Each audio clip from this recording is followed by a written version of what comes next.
Il y a un jour, un monsieur, il était à la yeshiva. Et il a raconté son histoire il y a quelques semaines. Alors je la partage avec vous, elle est encore fraîche. Il était à la yeshiva. Et bien sûr, il s'est marié. Après un enfant, ça devenait difficile au collège. Alors il est sorti du collège. Il est devenu plombier. Il commence à travailler. Et bien sûr, il faisait shachrit, mincha, ma'ariv, fait son cours de daf yomi. Il étudiait. Et il continuait à garder son cours. Il avait son voisin de palier, c'était son ami, et lui, il est resté au collège. Donc, il reste à la yeshiva, il reste au collège en train d'étudier, et les deux grandissent. Un, il devient un plus grand rabbin, et un, il devient un plus grand businessman. Les deux, ils grandissent. Un, il ouvre un collège, deux collèges, trois collèges.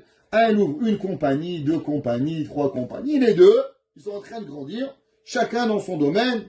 Lui, petit rabbin, moyen rabbin, grand rabbin. Lui, petit plombier, moyen plombier, grand plombier. Les deux, ils grandissent. Un jour, le rabbin, il voit son copain dans la rue, il est blanc. Il dit, qu'est-ce que tu as? Il dit, regarde, c'est la fin du mois. J'ai pas payé les Kollelman, ça fait 2 mois. Je suis terrible. J'ai besoin d'aide. Il dit, qu'est-ce que tu as? Il dit, voilà, j'ai besoin de $30,000. Il dit, j'ai une reconnaissance de dette de $30,000. Si elle est ici, d'un homme très important, si tu veux, voilà, garantie du prêt que je demande de $30,000. $30,000, c'est une énorme somme. En Israël, c'est 120 000 shekels. C'est beaucoup d'argent. Tu regardes, je peux pas me permettre, moi, de donner $30,000 comme ça. Donne-moi demain matin, je vais voir le banquier et je vais voir est-ce que le gars, il est solvable ou pas. Il n'y a pas de problème. Un matin, il va à la banque à première heure, 8 heures du matin, le gars, il regarde, il dit, waouh, lui, il est millionnaire.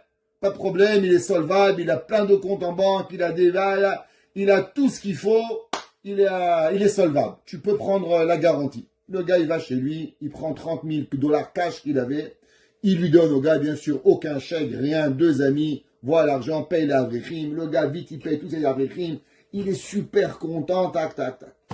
2008, qu'est-ce qui arrive? La crise des Salman Brothers. Et le gars, le lendemain matin, il voit le rabbin, il n'arrive pas à l'attraper. Il dit, celui-là, il y a un problème.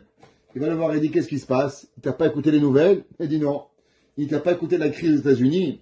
Il dit, le gars qui s'est donné les 30,000, ouais, il a tout perdu. Il vaut plus rien. Il a plus un sou. Il dit, quoi? Tu m'as fait ce coup-là? Il sait pas quoi faire. Il rentre chez lui, il va voir le banquier.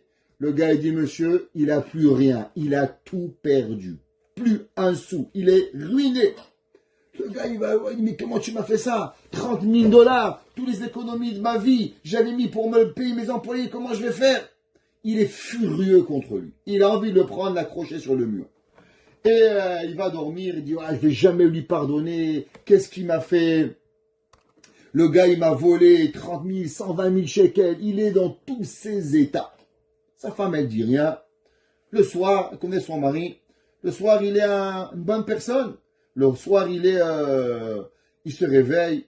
Et il dit, comment je suis arrivé? Mon meilleur ami, je lui parle pas. Est-ce qu'il m'a volé, mon meilleur ami? Il m'a demandé de lui prêter de l'argent. Je lui prête de l'argent. Qu'est-ce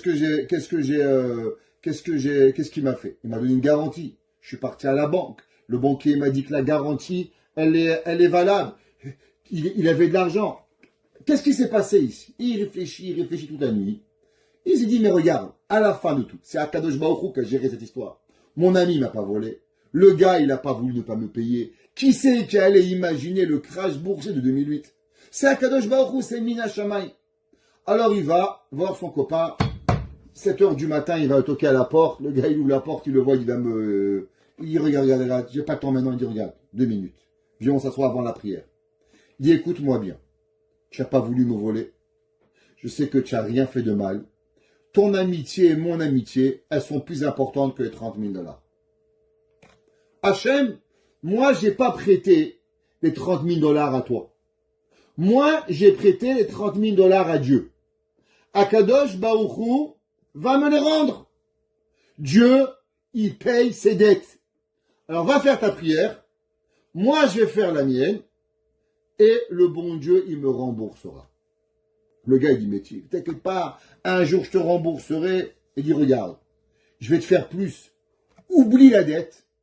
La dette, elle n'est pas à toi. La dette, elle est à Hachem. Hachem, c'est lui qui va me rembourser. 2008, il passe. 2018, il passe. Toujours pas d'argent. 2024, il passe. 2025, il passe. Entre-temps, sa fille, elle grandit. Et là, ils reçoivent une proposition de Shidour. Non, lui, ça lui a fait un grand coup. Il n'a plus tellement d'affaires. Non, travaille. Non, vous savez, en Israël, quand vous voulez marier un grand Talmid Chacham, faut payer. Faut payer une maison. Faut payer la vierge pendant des années. Non, lui, il n'a pas tout ça. Et on lui propose un super Talmid Chacham.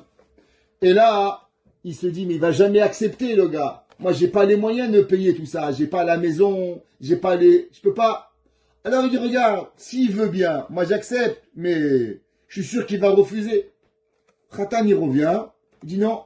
J'ai écouté que cette fille, elle a des midotes incroyables. Je suis prêt à tout être mes vatères. Pas d'argent, rien. Juste que la fille veut me rencontrer. Alors, la fille a dit oui. Ils se rencontrent. 2 semaines plus tard, Mazal Tov, il se marie. Le soir du mariage, il dort. Il a oublié l'histoire. Et là, il rêve. Il a un rêve. Et il y a quelqu'un qui lui dit, le bon Dieu, il paye ses dettes. Et il se réveille. Et là, il comprend qu'en vérité, comment Akadosh Baruch Hu lui a donné un khatan comme ça? C'est parce qu'Akadosh Baruch Hu, il paye ses dettes. Pour avoir un khatan comme ça, tu aurais dû payer 300 000, 400 000 shekels. T'as attendu 25 ans. T'inquiète pas, le bon Dieu, il paye. Le bon Dieu, il nous rembourse. Des fois, on ne le voit pas, mais Akadosh Baruch Hu, il est là.